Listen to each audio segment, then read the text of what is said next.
Hi friends, simple English, no confusion. This session, if you watch till the end, you can score from Buddhism, Jainism in all competitive exams, not only in UPSC civil service examination. Starting with the Buddhism, this socio-religious movement originated in 6th century BC.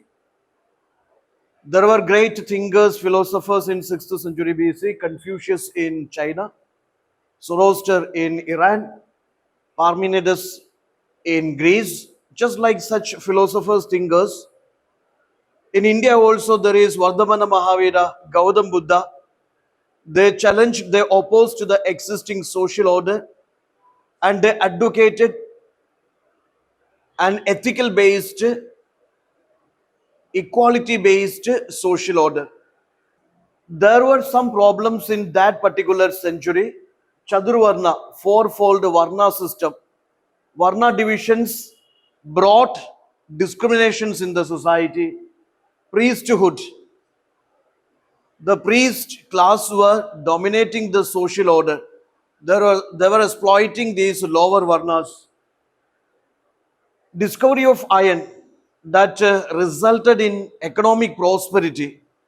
Economic prosperity also brought the divide between rich and poor. Second urbanization happened in the same 6th century BC. That also resulted in so many discriminations, social, economic discriminations.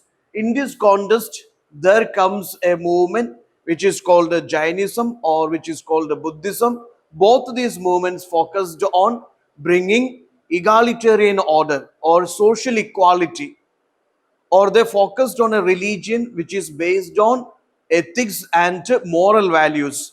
Okay, no rituals, no sacrifices, no violence. Birth of Buddha, Gautam Buddha, which happened in 563 BC, it was in a place called Lumbini, Kabilavastu near Nepal. Okay, it is in Lumbini. He belongs to a Kshatriya clan. Vardhamana Mahavira of Jainism and Buddha of Buddhism, they belong to Kshatriya clans. So Buddha belonged to Kshatriya clan, and initially Buddha led the life of a householder. He lived in a royal family. He was the son of a ruler. He enjoyed all the luxuries. He was married. His wife was Ashodhara, son was Rahula. But after this, at the age of 29, he found all these worldly pleasures are not giving the eternal happiness and eternal peace. There is a sight of an old man, a sick man, a dead body, an ascetic. That particular sight made him realize these material pleasures and possessions will not give you the eternal happiness. So at the age of 29, he left his family, his possessions. He went in search of eternal happiness and peace. He was wandering, and at the age of 35, at a place called Gaya, under a tree, under a peepal tree, which is later called the Bodhi tree, under the peepal tree, at a place called Gaya, he attained nirvana, or he attained enlightenment. Then he was regarded as, the Siddhartha was regarded as Gautam Buddha. Then Gautam Buddha delivered his first speech at that is at Sarna, the deer park, that is in UP, Sarna, the deer park. He delivered his first speech, that is Dharma Chakra Pravartana, first speech. The teachings, the values of Buddhism delivered there. Then continuously for many years, he traveled and propagated his ideas of Buddhism, okay, or his ideas he propagated, traveled to different parts of this India. At the age of 80, in a place called Kushinara, or Kushinagar, he died, or he achieved that Mahaparinibbana, that is death of Buddha. Okay, this is the life story of Buddha. Now coming to the teachings of Buddha, please try to understand four noble truths of Buddha. That is, world is full of sorrows. Reason for the sorrows is desire. Reason for the sorrows is desire. And to end your sorrows, you must stop desiring, no desires. You conquer over your desires, your luxuries. Okay. So see, world is full of sorrows. Reason for the sorrow is desire. To end your desires, sorry, to end your sorrows, stop desiring, for which you must follow eightfold path or Ashtangika Marga. Eightfold path or Ashtangika Marga, which is called the middle path. Then what are the middle path? You see, this is the middle path. Middle path, you see, eightfold path. One should follow eightfold path in order to achieve enlightenment or nirvana or nibbana in Buddhism. Yes, eightfold path goes like this. You look into this: right vision, right thought, right speech, right action, right livelihood, right effort, right mindfulness, right concentration. Okay, right vision, right thought, right speech, right action, right livelihood, yes, right effort, right mindfulness, right concentration. These eight values, together form eightfold path, or it is middle path in Buddhism. Then three Ragnas in Buddhism: Buddha, Dhamma, Sangha. Buddha, Dhamma, Sangha. BDS. Okay, this is three Ragnas in Buddhism. In Jainism, it is yes triple R. Triple R means the right action, right knowledge, right faith. You see, that is three Ragnas in Jainism. In Buddhism, it is Buddha, Dhamma, Sangha. Okay, so these things are clear to you. I hope it is clear to you. Just to take care of these aspects, which is important for you. Then there is, yes, four Buddhist councils held after death of Buddha. Four Buddhist councils held after death of Buddha. It is soon after death of Buddha, first council, 483 BC. It was in Rajgriha, and the sponsor was Ajada Shatru, Magadha ruler. Yes, and this chairman of the council was Mahakashipa. Then next Buddhist council, second Buddhist council, 383 BC, exactly 100 years after first council. Yes, this is in Vaishali. Kalashoga, Magadha ruler, was the sponsor. Then Sabagami was the chairman. Then third council, 250 BC, Padaliputra. Ashoka, Mauryan ruler Ashoka, was the sponsor. Mohiliputta Tissa was the chairman. Fourth Buddhist council, 72 AD, or it is first century AD. Yes, it is in Kashmir, and sponsor was Kanishka, and Vasumitra was the chairman. Vasumitra was the chairman. So these are the four Buddhist councils. Okay, please take care. In the first Buddhist council, Buddhist teachings or Buddha's teachings were codified. In the second council, Buddhist monastery, Buddhist sangha, that is classified, or that is divided for the first time. Then third council, Buddha's teachings were classified into three baskets. That is Vinaya Pidaga, Sutta Pidaga, Abhidhamma Pidaga. Fourth council, you see, Hinayana Mahayana divisions happened. Hinayana Mahayana Buddhist divisions happened. Yes, the core teachings or core literature of Buddhism, which is Sutta Pidaga, Vinaya Pidaga, Abhidhamma Pidaga. Sutta Pidaga, original teachings of Buddha. Okay, the teachings of Buddha. Vinaya Pidaga, that is, try to understand, that is the rules and regulations. That is the monastic order or rules which is proposed for monastic order.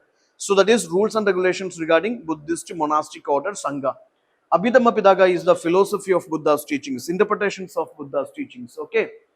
Then coming to the major three sect of Buddhism, there is Hinayana sect, Mahayana sect, and Vajrayana sect. Okay, there is Hinayana, Mahayana, Vajrayana sect.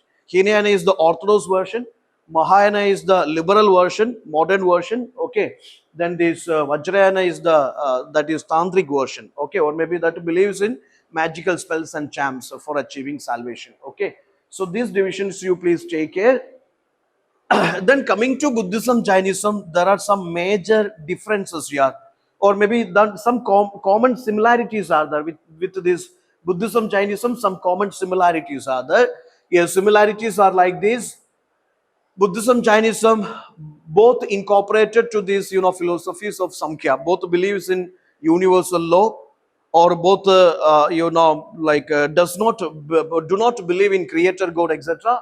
So this Samkhya school, both inducted to that Samkhya school of philosophy, both are anti-Brahminical religious movements, and both say no to infallibility of Vedic authorities. They do not believe in this infallibility of Vedas or Vedic authorities.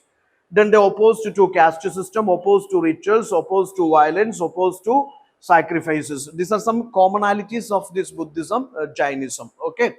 Coming to differences, you see, when Jainism accepts the existence of soul, Jainism believes in immortal soul, or Jainism believes everything has a soul. Buddhism does not. Buddhism does not accept this, existence of soul. Then see, Jainism is older than Buddhism. Jainism is older than Buddhism. Okay. Then Jainism follows that extreme ascetic life for salvation. One should, discard everything. One should suffer. One should live in this extreme suffering for salvation. And salvation is not possible in the current life, that is after death only. Okay. So extreme austere life or extreme ascetic life is proposed by this Jainism, Vardhamana Mahavira, for salvation. But the Buddhism proposes middle path. Then three Ragnas in Buddhism is BDS, that is Buddha Dhamma Sangha. Three Ragnas in Jainism is RRR, that is right contact, right knowledge, right faith. Then salvation idea is also different. Buddhism says in the current life itself, the salvation is possible. If you follow Ashtangika Marga, salvation is possible in the current life itself. But Jainism believes that is only after death. Regarding God, I mean, there are different ideas about this. Jainism, even though they do not accept creator God, they do not reject the God idea. But Buddhism does not give any importance to that existence of God idea, etc. Okay. So similarities are there, dissimilarities are there, that you please take care. Now coming to some extra value additions from Jainism, please take care. Ruminde pillar inscriptions that give us idea about this birthplace of this Buddha, Lumbini. Okay, the birthplace of this Buddha, Lumbini, that tradition of this birth, Buddha is born at Lumbini, that idea we collected from this Ruminde pillar inscription of Ashoka. Niranjana river, you see Bodh Gaya is situated on the bank of this Niranjana river. Then Prachana is another name given to this Buddha. Okay, Sakhyamuni is there, or maybe Buddha is there, Siddhartha is there. Similar way, Prachana is another name given to Buddha. Then Kushinara or Kushinagara is the place where Buddha achieved that Mahaparinibhana or death of Buddha. Allara Kalama was he was a Samkhya philosopher, and also he taught Buddha the techniques of meditation. Okay, he is the teacher of Buddha. UPSC asked this already. Okay, so he is the teacher of Buddha. Pavarana is the ceremony, confession ceremony in Buddhism. Confession ceremony, it's a confession ceremony in Buddhism. Neo-Buddhism is founded by Dr. B.R. Ambedkar. That is, is Dalit Buddhist movement. That is Neo-Buddhism by Dr. B.R. Ambedkar. Doctrine of this momentariness, that is attributed to Buddha. That is, nothing is permanent here. Everything is impermanent. So the idea of momentariness or doctrine of this momentariness or impermanence, that is attributed to Buddha. Okay.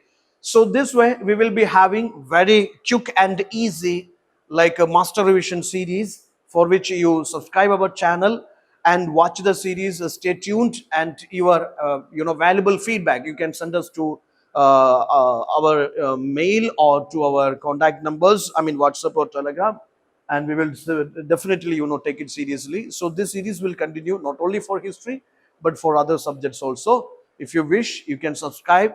If you like this, you can subscribe, and you can watch the rest of the videos. Thank you.